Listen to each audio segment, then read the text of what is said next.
primero que le mostré a la policía fue los billetes que habían en el bolsillo, pero cantidades. Y le dije, bueno, vea, si usted me metía a la cárcel, usted tiene familia y yo estoy trabajando, esto que tengo aquí es para usted.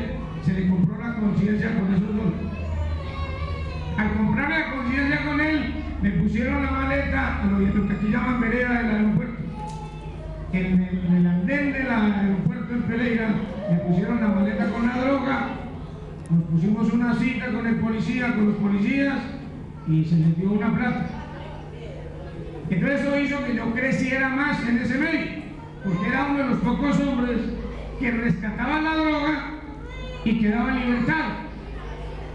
Cuando es uno de los dos, o la droga o el hombre preso. Pero era que había alguien que me estaba cuidando, yo no sabía. Pero como uno no entiende ni conoce de Dios, volví a intentar irme para Londres, y ahí en ese viaje me llevaron a la cárcel. Como yo tenía 14 guardaespaldas, porque me hizo grande el diablo, cuando no me detuvieron, la gente empezó a andar detrás de mí porque decían que yo tenía algo especial, y me convertí de pronto en lo que se llama un capo de la droga, por decir algo. No grande como Pablo Escobar, pero era una persona que transitó en ese medio. Y llegué a Londres y la mafia no perdonó. Ellos pensaban que yo los había delatado, y eso se convirtió en un tema muy delicado para mi vida, porque me pensaban matar dentro de la cárcel. Eso hizo que a mí me tuvieran en 8 cárceles de máxima seguridad. Bueno, 8 custodianos en el mismo gobierno de Londres. Me metían en cárceles de máxima seguridad porque yo estaba sentenciado a muerte por la misma población carcelaria que la mafia estaba pagando para que me quitaran la vida. Yo me llamo hoy en día el duro de matar, porque Dios no lo fue capaz conmigo. Yo tenía problemas cardíacos. Cuando caí preso me pusieron una enfermera, una camilla, y los médicos dictaminaron que yo ya me iba a morir. Y yo doy gracias a Dios por esa palabra de los médicos, porque ellos no conocen al que yo conocí, que se llama Jesús de Nazaret. Estando en la cárcel, me llegó una carta donde dice que yo debía presentarme a una iglesia cristiana. Me quedé enterrado, yo no sabía quién era Jesús, no conocía, pero yo fui a ver por qué me mandaba a llamar. Y resulta que cuando fui a esa iglesia, allá me estaba esperando uno que le dicen el Rey de Reyes y Señor de Señores. Allá me estaba esperando uno que es el hijo amado de Dios, yo no lo conocía ni sabía quién era. Yo cuando llegué allá, veía a la gente que aplaudía, que levantaba las manos, que cantaba, y yo, ¿y estos qué están haciendo aquí? Como le ha sucedido tal vez a varios de ustedes. Y esto, y más aterrado. Luego me dijeron que hiciera la oración de fe. Yo hice la oración de fe, sin saber, pero la hice. ¿Cuántos han hecho la oración de fe alguna vez? Yo hice la oración de fe, y más o menos a las 2 horas Dios tuvo contacto conmigo. ¿No? Yo no sabía lo que estaba haciendo, me dijeron repita esto, yo lo repetí. Me fui para la celda, o me llevaron a la celda, me recosté en una cama que había ahí y me quedé como semidormido y tuve un éxtasis. Y vi que de dentro de mí salió un Wilson, otro Wilson. Y al Wilson que salió yo le pegaba, lo insultaba, lo trataba mal, agarraba la almohada, le daba con el pie, como jugando fútbol con ese hombre, y yo le decía malo, sinvergüenza, degenerado, una cantidad de improperios. Yo no sabía lo que estaba pasando.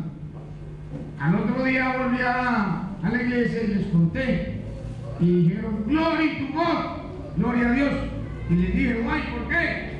Vieron, porque salió el Wilson malo, y el Wilson nuevo, la nueva criatura, reprendió al hombre viejo. Eso fue automático. Yo no sé en su vida, o sé que hay alguien que no ha hecho la oración de fe, o que necesita de Dios, o que está siendo perseguido, o que su vida ha sido un desastre. Yo sé que Dios le va a hablar a través de mi testimonio. Me regalaron una Biblia, Y el Señor hizo un milagro prodigioso en mi vida. Me dio algo que se llama hambre y sed. Y automáticamente que yo recibí la Biblia, comencé a leer ese libro 17 horas diarias. ¿Cuántas?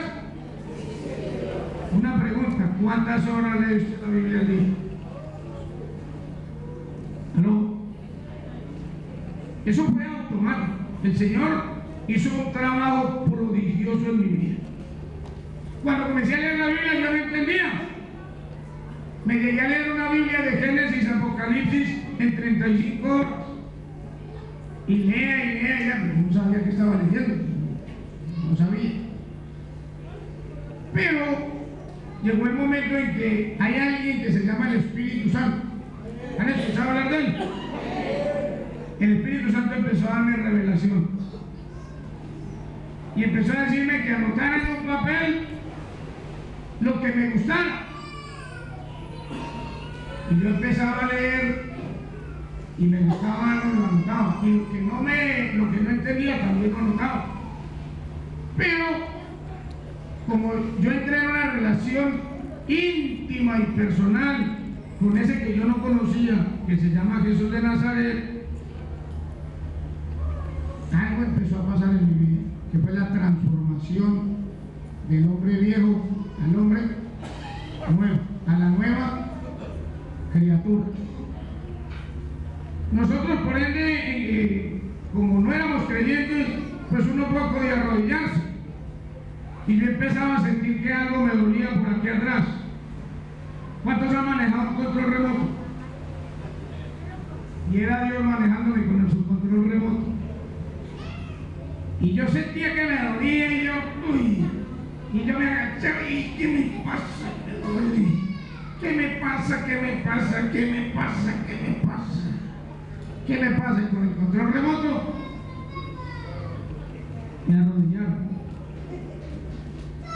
Desde ahí empieza una nueva vida de Wilson Díaz Castrillón.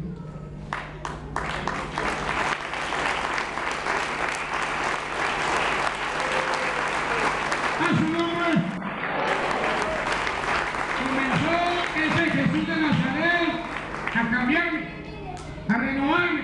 Ya no pensaba como pensaba en el mundo, ya no hablaba como hablaba en el mundo, ya no veía como veía en el mundo, ya no escuchaba como escuchaba en el mundo. Empezó a darme revelación y empecé a tomarme unas pastillas de rodillilina. Un trabajo tremendo el que estaba haciendo Dios. Y ya me costaba trabajo levantarme. Yo leía la Biblia de 12 de la noche a 5 o 6 de la tarde. De 5 o 6 de la tarde comía algo y empezaba a leer libros. Empezaba a escribir. Dormía un ratito y al momentito me levantaba otra vez y quedaba así. ¿Aló? Era Dios trabajando en mi vida. Dígale a alguien, Dios va a trabajar en su vida. Eso fue tremendo, tremendo, tremendo. Empezó una renovación, una transformación. Los mismos guardias decían, algo le pasa al colombiano. Porque yo empezaba de pronto a levantar las manos en la adoración, 3, 4, 5 horas adorando a Dios.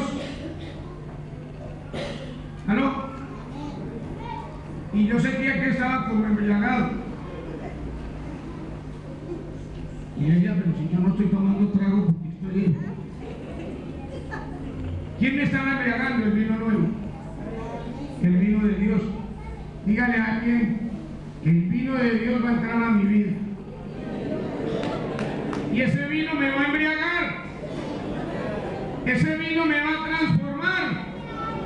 La Biblia dice que vendrá tiempo de cántico nuevo. Y cuando Él entra en la vida de uno, sin saber, uno comienza a cantarle a Dios. Ese es el cántico nuevo que dice la palabra de Dios. Que un hombre que no conocía nada de Dios empieza a alabarlo, a bendecirlo, a glorificarlo, a levantar las manos, a decir gloria a Dios, aleluya, te alabo, te bendigo, Señor.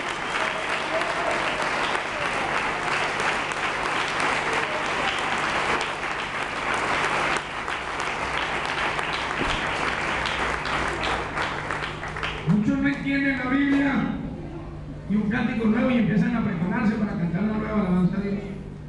El cántico nuevo es que viene una persona del mundo, del reino de las tinieblas al reino de la luz, y comienza a adorar y a cantar al que fue a la cruz del Calvario sin conocerlo. ¿No? Empieza a hablar de Dios, empieza a hablar de Jesús, empieza a decirle a todo el mundo. Por ejemplo, allá se hablaba en inglés, yo nunca estudié inglés, ni media hora. Y empecé hablando en inglés. Y la gente me llamaba y me decía, "You change your life". Y yo había cambiado mi vida. Yo no la había cambiado, la cambió Dios. De pronto otro varón me decía un día que yo tenía el teléfono del Señor, Jeremías 33:3, porque se regó la noticia de que el hombre que iban a matar se había convertido. Y lo más cruel era que decían que yo me había entregado a Dios por miedo. Y yo no me entregué a Dios por miedo, yo me entregué porque me dijeron que hiciera una oración de fe. Yo ni sabía qué quería hacer una oración de fe. Y eso le puede pasar a usted hoy, o a un familiar suyo, por el que va a sucedido antes. Dios conmigo